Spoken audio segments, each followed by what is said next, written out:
Magandang araw po sa inyong lahat. Ako po si Pastor Arnold M. Abditer na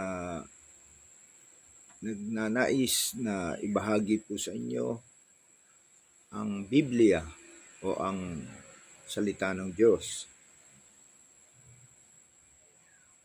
Dito po sa aklat ng Mateo, ang mabuting balita ayon kay Mateo. Sabi po sa panimula, ang mabuting balita ayon kay Mateo ay naglalahad na si Jesus ang ipinangakong tagapagligtas. Sa pamamagitan ni Jesus, tinupad ng Diyos ang kanyang mga pangako sa bayang hinirang niya noong panahon ng matandang tipan. Ang mabuting balitang ito ay hindi lamang para sa bansang Hudyo, kundi para sa buong sanlibutan, bagamat sumilang si Jesus at namuhay sa gitna ng mga Hudyo.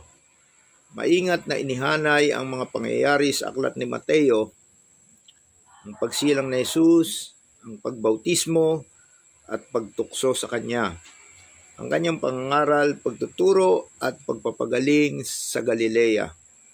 Inilalahad din dito ang paglalakbay ni Jesus mula sa Galilea hanggang sa Jerusalem at ang mga pangyayari sa loob ng huling linggo ng kanyang buhay. Ang sukdulan nito ay ang pagkapako sa kanya sa krus at ang muling pagkabuhay. Sa ebanghelyong ito, si Jesus ay pinakikilala bilang dakilang guro na may kapangyarihang magpaliwanag ng kautusan at ng paghahari ng Diyos.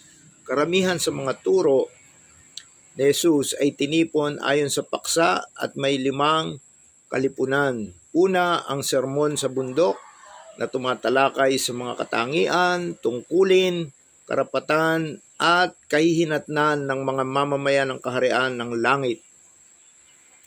Nasa kabanatang 5 hanggang 7. Ikalawa, mga tagubilin sa 12 alagad kaugnay ng kanilang misyon. Nasa kabanatang 10. Ikatlo, mga talinghaga ukol sa kaharian ng langit. Nasa kabanatang 13. At ikaapat, turo tungkol sa kahulugan ng pagiging alagad. Nasa kabanatang 18. At ikalima, turo tungkol sa wakas ng kasalukuyang panahon at sa nalalapit na paghahari ng Diyos. Nakasulat sa kabanatang 24 hanggang 25.